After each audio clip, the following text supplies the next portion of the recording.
ملف 5 على 5 لليوم دايما عبر هوا إذاعة جبل لبنان وتلفزيون جبل لبنان. حاكم مصرف لبنان السابق رياض سلامة نجم الساحة المالية والسياسية والقضائية مع الصحافي الاقتصادي منير يونس. أهلا وسهلا فيك. أهلا فيك، يا مرحبا.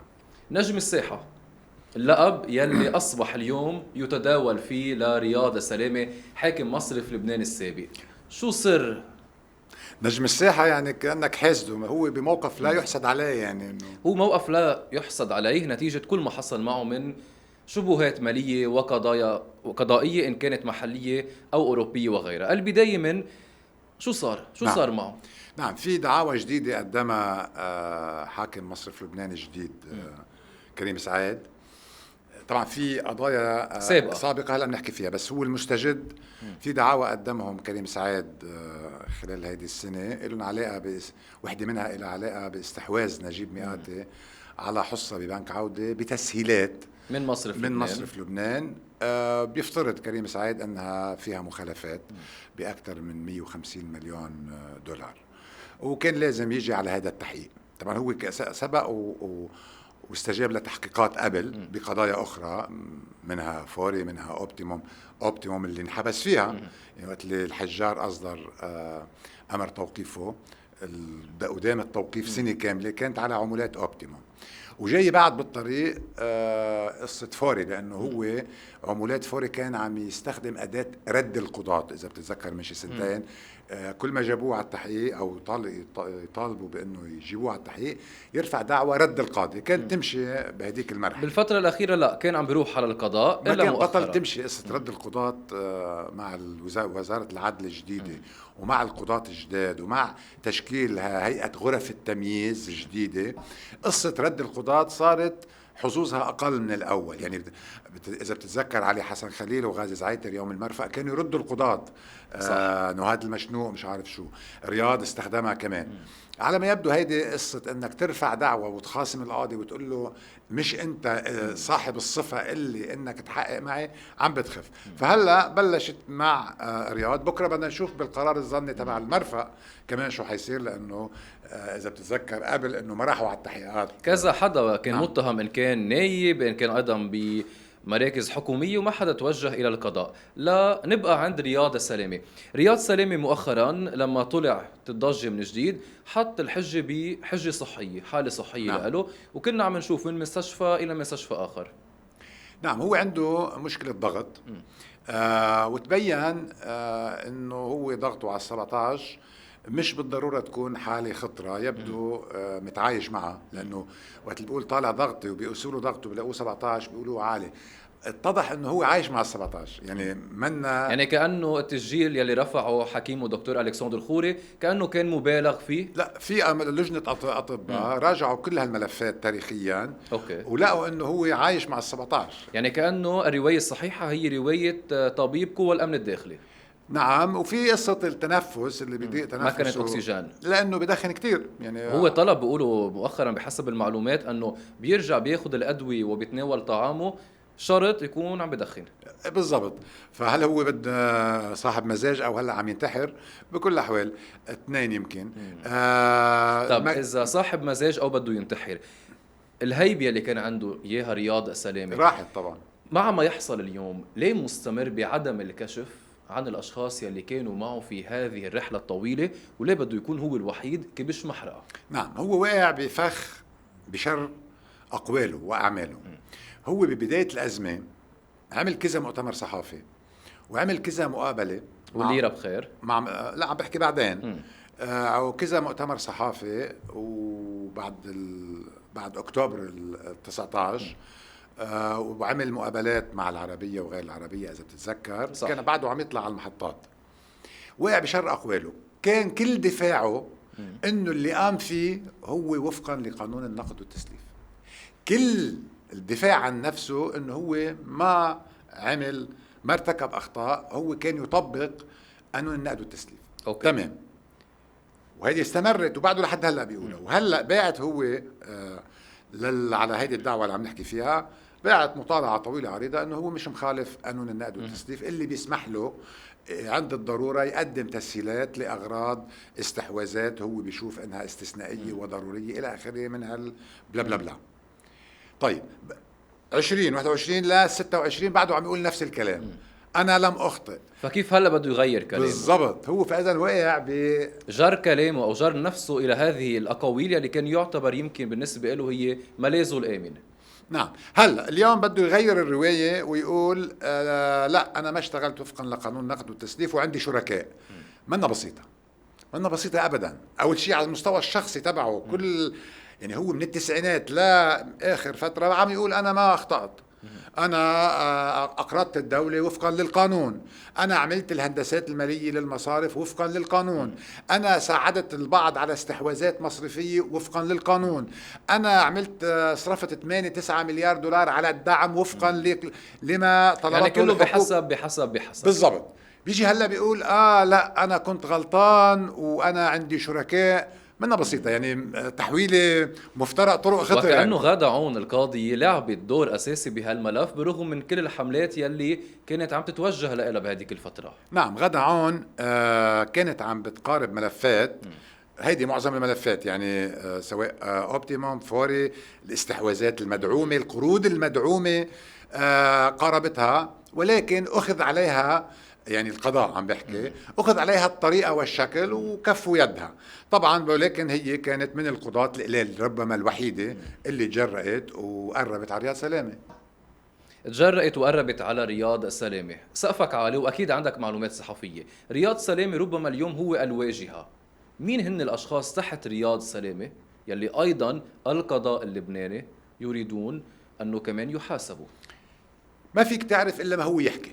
يعني أنا وأنت فينا نقول بر شريكه، مئات شريكه، فلان غطال، سعد الحريري، مش هيك فينا نقول. في أقاويل كتير وأسماء كتير عم تنطرح مؤخرا. تمام.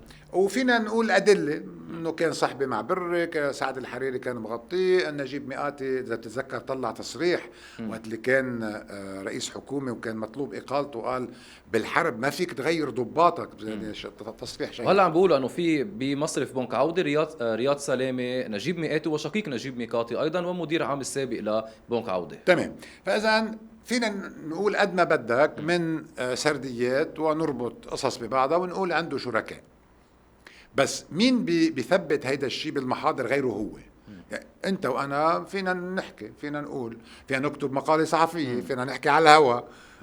واذا القضاء ما اخذ اللي انا عم اقوله كاخبار بيروح بالهواء ويمكن يخلي الناس تتشوشر اكثر. طيب انه هذا منير يونس شو عم بيقول؟ طيب ليش القضاء ما بيتحرك؟ نحن وقعنا فيها، يعني انا وغيري وقعنا فيها.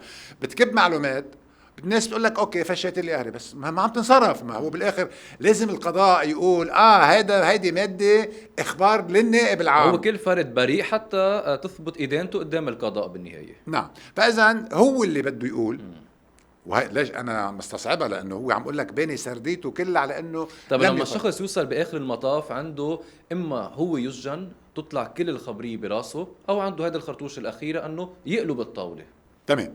يقلب الطاوله بدها ضمانات. ضمانات له؟ ايه طبعا. اي ضمان؟ انا بدي احكي نيابه عنه، ما بعرف هو شو عم يفكر. لنفترض نحن عم نحط حالنا مكانه، بده ضمانات من رئاسة الجمهورية، من السلطة القائمة، من هالعهد الجديد، من الحكومة الجديدة. يتقدم له ضمانات حقيقية انه انت عليك الامان، روح على المحاكمة وسوف تحظى بمحاكمة عادلة، وسوف يعني تؤمن لك الحماية الضرورية اللي بدك اياه، حمايات من اعلى السلطات اذا كان هذا الامر على اجندة الحكم الجديد. يعني اذا كان الحكم الجديد، قصدك العهد الجديد يطالب بأنه يكون في عنا معادلات عادلة ومحاكمات تمام. نحن عندنا رئيس جمهورية جديد ورئيس صح. حكومة جديد ووزير عدل جديد ومش هيك يا شباب؟ ما أحلاهم حلوين. تمام. أروحوا أمنوا له بالمباشر، قولوا له عليك الأمن. هو بخاف من المنظومة القديمة لأنه في تاريخيا منظومة فيها مجموعة اللي حكيناهم مع حزب الله، مع كل مجموعة اللي حكمت البلد بشكل مباشر أو غير مباشر، سواء بسلاح أو بالبلطجة أو إلى آخره. هل نحن بمرحلة جديدة؟ يمكن إيه. طيب مين المرحلة الجديدة؟ عم نقولهم جوزيف عون، نواف سلام. يعني العهد الجديد اللي كان عم يحكي عن إعادة إصلاح المصارف والقطاعات وغيرها. تمام. من أمور مالية وسياسية. تمام. لازم تجي، ما بعرف شو الطريقة، ما عندي روشتة، بس لازم تجي تطمينات كامله من اعلى السلطات انه يا رياض ما عندك خيارات، ما فيك تكفي هيك، لازم تروح على المحاكمه وتدافع عن حالك، وعليك الأمان أن تذكر ما يمكن أن تذكره من أسماء وقضايا ووقائع اللهم مثبتة ولديك وثائقها وحساباتها. هل تخشى ما تكون مثبتة بالأرقام والمستندات، يكون بس التوقيع دايما باسم رياض سلامة؟ شوف، في بعض القضايا اللي أصبحت معروفة، يعني مثلا في قضية مع مروان خير الدين ينظر فيها بالقضاء الأوروبي، إنه منا سر، يعني إذا عم نحكي على البابس، يعني عم نحكي عن السياسيين الذين تعاطوا مع رياض، مش هيك عم نحكي نحن؟ 100%. تمام، ما في شيء معروف وفي شيء مش معروف. يعني لما يكون في أدلة بإيده. حاعطيك ثلاثة أنا معروفين.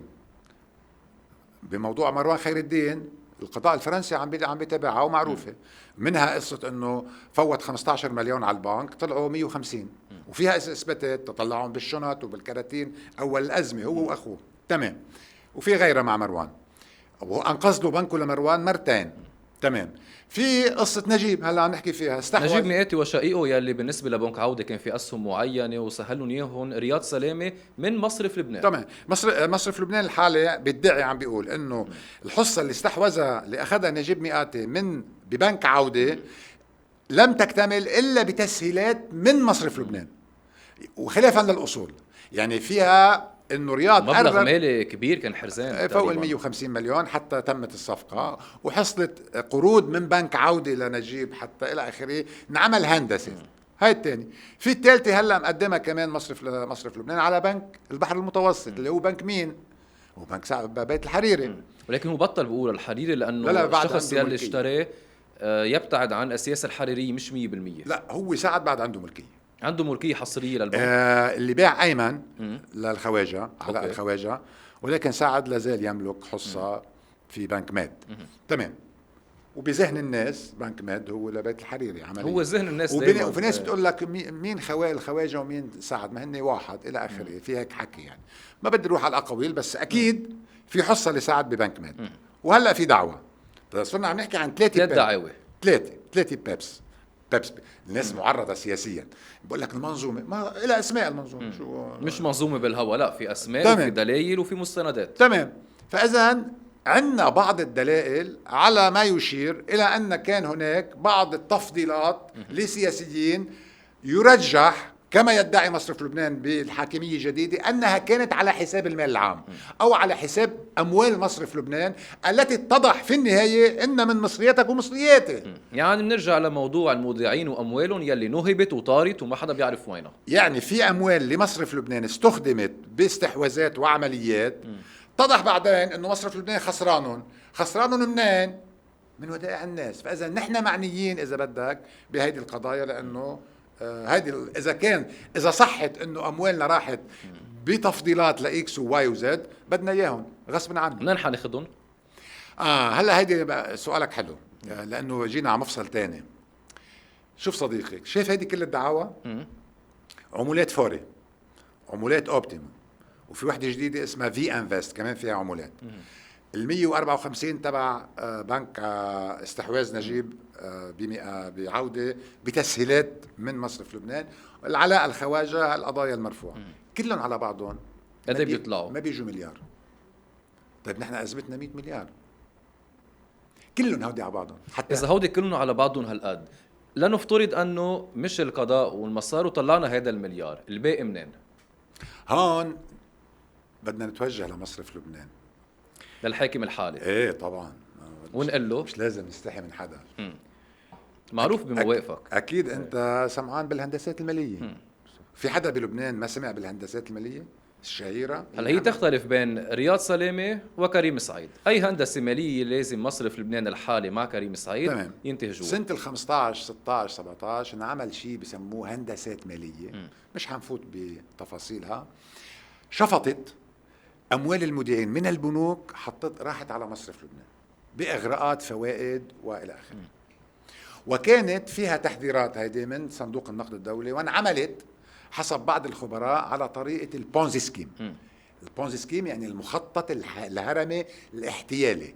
كيف مادوف عمل بامريكا، ركب طرابيش، اخذ منك اعطاني، اخذ مني اعطاها. هلا لازم نعمل تمام. في الهندسات الماليه، وفي عنا أدلة. تقرير الفاريز اند مارسال قال انه كلفة الهندسات بالليرة وبالدولار 76 مليار دولار، وفيهن إنا. وتقرير الفاريز شاف أجزاء أساسية منهم اللي رياض عطى معلومات. رياض ما عطى كل المعلومات لأسباب يومتها، بس المعلومات اللي عطاها كونت فكرة عند تدقيق الفاريز انه هون في مشاكل، هون في تربح قد يكون غير مشروع. يا اخوان تفضلوا حققوا. حاعطيك معلومة الناس نسيانتها، بس عويدات قبل ما يطلع رفع دعوة بقصة الهندسات، رفع دعوة طلب التحقيق بال 76 مليار. وينه التحقيق؟ وين اختفى؟ على الهوا وين اختفى؟ بنسأل القضاء وبنسأل كريم سعاد. هاي وحدة. اثنين، في تقرير لشركة كرال اللي هي أحد أهم شركات التدقيق الجنائي في العالم. بيّنت بتقرير موجود ومتداول وعند مصرف لبنان أن هناك عمولات قد تكون حقيقية أو وهمية ب8 مليارات دولار، وفيها جداول. وين موجودين؟ بدهم تحقيق. ولازم مصرف لبنان يفرق، يقولنا انه هذه عمولات حقيقيه او وهميه. اذا كانت حقيقيه مين استفاد منها، واذا كانت وهميه استخدمت لتزوير الحسابات. وهون في قصه اخطر، لانه تزوير الحسابات كمان جريمه. عم نحكي 76 8 تمام. في قروض مدعومه، القضيه اللي علق فيها نجيب، قصه القروض المدعومه تبع الاسكان وزمط بمرور الزمن. طيب هذه ليش ما بتتراجع؟ قروض مدعومه لناس غير محتاجين. شو الدعم؟ الدعم هو للمحتاج.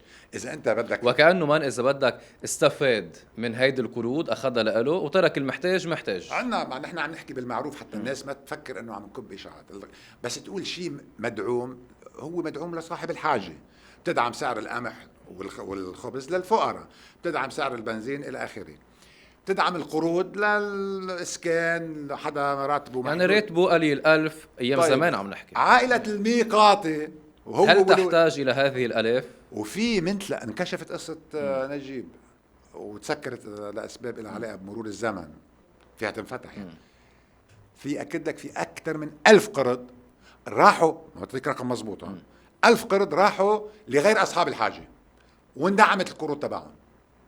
منه محتاج هذا، ليش تدعم له القرض؟ يعني قبل يروح يدفع 8%، خليه يدفع 1 و2% وهو معه مصاري. وكأنه المسؤولية اليوم ما بتوقف بس على حاكم مصرف لبنان الحالي بدعوة على رياض سلامة، وإنما ببدء التحقيق الفعلي بكل هذه الملفات من القروض المدعومة وغيرها. تمام. في عندك قصة الدعم اللي انعمل على أيام حكومة حسان دياب. بلش طبعا أواخر سنة 19 دعم السلع والبنزين، بتتذكر؟ دعم السلع والبنزين وغيرها حنحكي عنه وكذا، فيهم 8 ل 9 مليار. كنا عم نحكي عن الدعم، مواد غذائية، أدوية وغيرها. كل هذه الأموال يلي نهبت قد ايه تقريبا بالدعم؟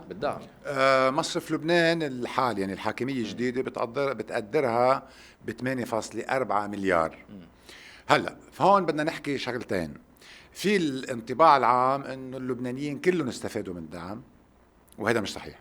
لانه يومها اذا بتتذكر كان في تخزين، صح، وكان في تهريب، وكان في احتكار لهيدي السلع والمواد.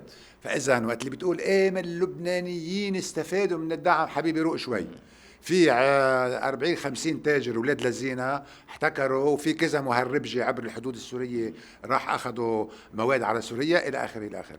كان لازم تروحوا تحققوا هونيك. تيجوا هلا تمننوا اللبنانيين انه صرفنا عليكم. لا حبيبي، ما صرفنا. وكانه هذا الصرف عم يجي مش من الموال اللبنانيه ولا من الضرائب اللي عم تفرض عليهم. لا، ما هن طلعوا تبينوا انه من الودايع يعني اعطيني بعطيك، ما بتعطيني ما بعطيك. يعني حتى انا اخذت لك من وديعتك لاعطيك دعم بنزين. خيي ما بدي تدعم لي بنزين، اعطيني وديعتك. ما اخذنا الدعم، مش الكل اخذ الدعم مثل ما كنت عم بتقول. مزبوط. بتهرب في تهربوا على سوريا. لقوا مواد بسوريا، بافريقيا، بالكويت، وصاروا يلاقونا على وسائل الاعلام. يعني كل يوم يطلع تقرير وقت بديك الفتره هودي وسائل الدعم لك وين صاروا ووينهم. تمام. يرجعوا للمرحله ويعملوا تحقيقات. ليش لا؟ شوف القضاء شو بينقصنا لنرجع للمرحله؟ القضاء بالدول اللي بتحترم نفسها، بدول الحق القانون والمؤسسات، بقول لك ايه ما هيدي قديمه. لا، ممكن نرجع 50 سنه لورا اللي فيها دعاوى بالعالم. نحن عندنا مرور الزمن. عندك مرور الزمن 3 سنين 4 سنين. هي شو قصه مرور الزمن؟ قصه مرور الزمن انه اذا مرق فتره وهي تبين انه مش مال عام، هي مال خاص، شيء هيك يعني. مين لازم يغيرها؟ مجلس النواب بيعمل قرار جديد مشروع قانون او كيف بتصير العمليه لا حتى ماني خبير قانوني، نخلص من ماني موضوع خبير مرور قانوني، الزمن. بس في شيء محق بمرور الزمن وفي شيء غير محق. يعني تعديل. الغير محق مرات حدا بيستخدمه للهروب من المسؤوليه، مثل ما صارت بقروض نجيب. يعني ما كان لازم القاضي يومتها نسيت اسمه يحكم بمرور الزمن، كان لازم يخليها مفتوحة لأنها متصلة بقضية حساسة تهم اللبنانيين، هي الأزمة المصرفية والودائع. يعني لأنه عندها حساسية ما فبتضل مفتوحة، هو سكرها. ففي هذه قصة الدعم، حكينا هندسات، حكينا الدعم، حكينا القروض المدعومة، صح. وفي بعد فيه يعني هالقد في عنا اموال طارت وفينا نرجعها اذا أكيد. كان في عنا أكيد. اعاده حاعطيك مثلين. خلال كل هالسنين الماضية، يعني خصوصا من بعد التسعينات، حصل أكثر من يعني من التسعينات حصل أكثر من 32 عملية إنقاذ مصرفي. شو يعني؟ يعني البنوك كان في بعض البنوك واصلة للإفلاس. شو اجى عمل الرياض؟ بدل ما يخلي أصحاب البنوك يضخوا رساميل جديدة، كان هو عم يعطيهم كان هو عم يعطيهم من مصرف لبنان. من مصرف لبنان. والهدف من انقاذ يعني بنك هالبنوك- الموارد أخذ مرتين. صحيح. بنك بيروت تبع سليم الصفير، كان في بنك اسمه بنك بيروت والرياض لأنور الخليل وبيت منصور وكذا، كان مفلس. كان لازم أصحاب البنك اللي بيفلس لازم أصحابه يضخوا فيه رسامين جديدة، هن ينقذوه بالدرجة الأولى. رياض لأسباب أو لأخرى، وطبعا حسب ادعاءاته أنه وفقا للقانون، كان هو ينقذ هيدي البنوك. شو كان بيستفيد من انقاذ هالبنوك كلها؟ عمل هيمنة على كل السوق. بمعنى انه يعني طبعا كان عنده احلام يعمل رئيس جمهوريه بالضبط، وكان عنده سهولة انه الليرة دولار والدولار ليرة، وانا عم بقرضهم بالليرة. عرفت كيف؟ بس هن بالاخر كانوا عم يحولوهم دولار. هو بحق له ينفق بالعملة التي يطبعها، ما هي ما بتكلفه شيء. يعني الليرة بتكلف 7، يعني 100,000 بتكلف 7000. 100,000 اللي بين ايدي وايديك هو بتكلفه 7000 بس. فهو انه بيطبع وفي يعمل اعمال وفقا لقانون النقد والتسليف، وخصوصا الماده 70 اللي فيها، ولازم نوقف عندها واللي فيها يلي بتنص على الاستقرار الاقتصادي والاجتماعي، الاستقرار النقدي، الاستقرار المالي، الحفاظ على القطاع المصرفي، وتطوير اسواق راس المال. 5 هل كانوا موجودين بهالفتره كلها؟ كان كل مره يستخدم وحده منهم. كل مرة يعني بكل مرحلة كل 10 سنوات افترضنا يستخدم وحدة؟ لا، كل يومين يمكن، حسب العملية اللي بده اياها. انه هيدي بتروح للاستقرار النقدي بنعملها، هيدي لها علاقة بالاستقرار المالي بنعملها، هيدي لها علاقة بالاستقرار الاقتصادي والاجتماعي مثل الدعم بنعملها. الهندسات لها علاقة بالاستقرار النقدي لانه عم يجمع دولارات للحفاظ على سعر الصرف الى اخره. تحت عنوان قانون النقد والتسليف ولا سيما المادة 70 ارتكبت أفظع الموبقات المالية. والعجب العجاب أن كريم سعيد اليوم متمسك بهذه المادة، اللي صندوق النقد الدولي بيقول روحوا عدلوها، خرابكم فيها. وكأنه بنرجع بنقول أنه أمام حاكم مصرف لبنان الحالي إعادة النظر بكل هذه الملفات القضائية من 10 سنين و20 سنة لغاية اليوم، ومنها قانون النقد والتسليف. لازم وإلا كأنه عم ندور بالمسار نفسه، لأنه بغض النظر عن سرقة المال العام. حاعطيك مثل تاني بالقانون، الالتباسات اللي رياض استخدمها وجابت خراب. بيقول لك المصرف لبنان أقرض الدولة وفقا للقانون. شو بيقول القانون بالمادة 90؟ بيقول بظروف استثنائية وما في أي حل تاني والدولة مضطرة، فمصرف لبنان لازم يقرضها. ما بيكفي هون، المادة ما بتوقف هون. قلنا ظروف استثنائية طارئة، انتبه. لا، المصرف لبنان لازم يقرضها، بيقرضها بشروط، بشيء بسموه عقد استقراض يمر في المجلس النيابي. يعني أي إقراض من مصرف لبنان للدولة يجب أن يمر في المجلس النيابي. ليش؟ لأنه إقراض الدولة حيوقع عليك وعلي كمواطنين، لازم نواب الأمة يعرفوا فيه. كانوا عم يعرفوا فيه؟ لا. ليه؟ لأنه ما كان حدا عم يحكي من لجنة المال والموازنة بأنه يا عمي في هذا القانون ما عم يمرقوا عنا؟ عملوا حيلة إنه يمرقوا مواد بقانون الموازنة العامة، يلي كمان ما كانت أصلا عم تقار دايما. أحسنت، جبتها. وكان عم بيكون في عنا حروب إيه وترجع تروح ليش الموازنة. بدي أعمل لها قانون خاص هي مرقة بالموازنة؟ عشنا 10-15 سنة بلا ولا موازنة بالضبط. فاذا حتى قانون النقد والتسليف في التباس بهيدي الماده، لازم تعديلها. يعني اليوم اذا الدوله قالت له لكريم سعيد بدي اتدين منك، مضطر يدينها. اذا على مثل ما كانت تصير ايام رياض بيعملها. هلا هو شديد العصب ومتمسك ومبدئيا منيح، بنشد على ايده يعني. لجنة المال والموازنة اليوم برئاسة النائب إبراهيم كنعان عندها العديد من مشاريع القوانين والقوانين يلي لها علاقة بإصلاح المصارف. هل تسير هذه اللجنة اليوم على خطى ثابتة واضحة أو في ملابسات تجاه القوانين؟ هذه اللجنة بأكثريتها تحابي كريم سعيد وتحابي ما يطرحه كريم سعيد. شيء إيجابي يعني؟ لا مش بالضرورة. مش بالضرورة. اليوم أعطيك مثل، صندوق النقد الدولي طلب تعديلات على قانون إصلاح المصارف. لازم كان مجلس النواب إذا بدنا اتفاق مع الصندوق يقرها مثل ما هي طالبها الصندوق. راحوا لعبوا فيها وبمادتين أو ثلاثة وفقا لما أراد كريم سعيد. فإذا في ريسك هلا إذا الأسبوع الجاي هذا القانون مر في الهيئة العامة، النص النهائي بده يروح لعند الصندوق، في ريسك يقول له الصندوق ما بدنا اياه، ارجع عدلهم. وبنرجع كمان ناطرين الصندوق يلي يمكن كمان هو فتره هيك يقلنا ما رح ساعدكم خلص. هو اخر يعطوا كل الوقت. هو المشكله عندك هو اللبنانيين بيعتقدوا انه الصندوق محروقه اعصابه وبده يساعدنا. المشكله اللبنانيه هو ناطرك شو تعمل وبعدين بيشوف يعني. مرقنا على كل القوانين، على المواد، على الأموال يلي نهبت، سرقت، دعمت وغيرها. بخلاصة الحديث، قد ايه المبلغ المالي يلي حاكم مصرف لبنان السابق رياض سلامة كان مسؤول عنه، عن إيضاعته من أموال المودعين ومن لبنان برغم من كل ما حصل؟ الرقم تقريبا 100 مليار. ولكن انت عم تقول مسؤوليه رياض، في مجلس مركزي. هو القرارات مش كلها بياخذها رياض. المجلس المركزي مؤلف من نواب الحاكم ومدير عام الاقتصاد ومدير عام الماليه. في مجلس مركزي لمصرف لبنان. بدنا نروح نشوف شو اخذ من قرارات. يعني لازم يعني ما منحمل بس رياض سلامة كل هذه المسؤولية. اكيد لا. شو الحكي هذا؟ واحد مسؤول عن 100 مليار. يعني ما نطلع بس برياض سلامة هو الشخص يلي نهب. في اشخاص تحته تواطؤوا مع في مجلس مركزي. ثم في شيء بسموه مفوض الحكومي لدى مصرف لبنان. الناس ما بتنتبه له. المصرف يلي دوره هالمفوض، الحكومة تعين مفوض بمصرف لبنان اسمه مفوض الحكومي. له الحق غضون 48 ساعة ياخذ القرار اللي بيطلع من المجلس المركزي أو من الحاكم، يدرسه ويوقفه. الحكومات شو عملت؟ ما وقفت ولا شيء. يعني كمان الحكومات هي متواطئة مع رياض سلامة والمصرف. حزيدك بعد شيء أخطر. رياض سلامة أو مصرف لبنان مجبر كل آخر سنة ياخذ ميزانيته يعطيها لوزارة المال. ما هي وزارة المال هي وزارة الوصاية عليه، ومنه فلتان على راسه. لحظة، الوصاية عليه يعني كأنه كل ما كان بده يعملوا رياض سلامة في وصي عليه هو وزارة المالية والوزير المعني اللي هي تابعة عنده استقلالية، ولكن بعدد من الأمور في وزارة وصاية، لأنه هو مصرف الدولة. انت وانا عندنا بنوك تجاريه، الدوله شو عندها؟ عندها مصرفها. وزاره الماليه لمين تابعه؟ لرئيس مجلس النواب نبيه. الى فتره من والدمار المالي الكبير حصل من سنه ال14 ويا للصدفه من ايام استلام علي حسن خليل لهذه الوزاره.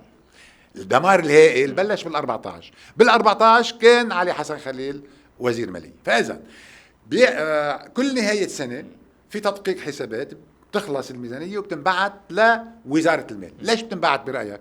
حتى يدققوا فيها. ما دققوا، ما شافوها.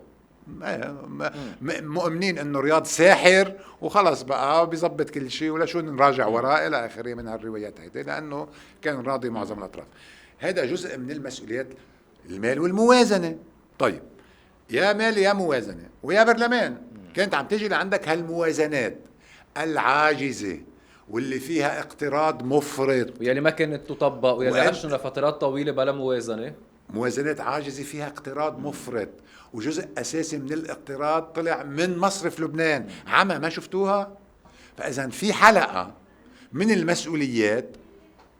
اليوم إذا بدك دولة جديدة في شغلتين لازم تعملهم: نزع سلاح، وتجيب هودي ال1000 واحد أو ال500 واحد اللي عم نحكي عنهم يجوا على المحاكمة. يعني انطلاقا من هون ذكرت بأول حديثنا بأنه رياض سلامة يحتاج إلى تطمينات عادلة وواضحة من رئيس الجمهورية، رئيس الحكومة نواف السلام ورئيس مجلس النواب، لأنه في حال سقط رياض سلامة في آلاف المسؤولين يلي أيضا سوف يلاحقون قضائيا ويمكن يكونوا بالحبس. تمام، يجي على المحاكمة يحكي لنا هالقصة كلها، وفي قضاة وفي محامين وله حق الدفاع وكل واحد بدافع عن حاله، وانا اطالب هون بانها تكون محاكمة علنية إعلامية علنية وفيها خبراء دوليين. ليش لازم بدك خبراء دوليين؟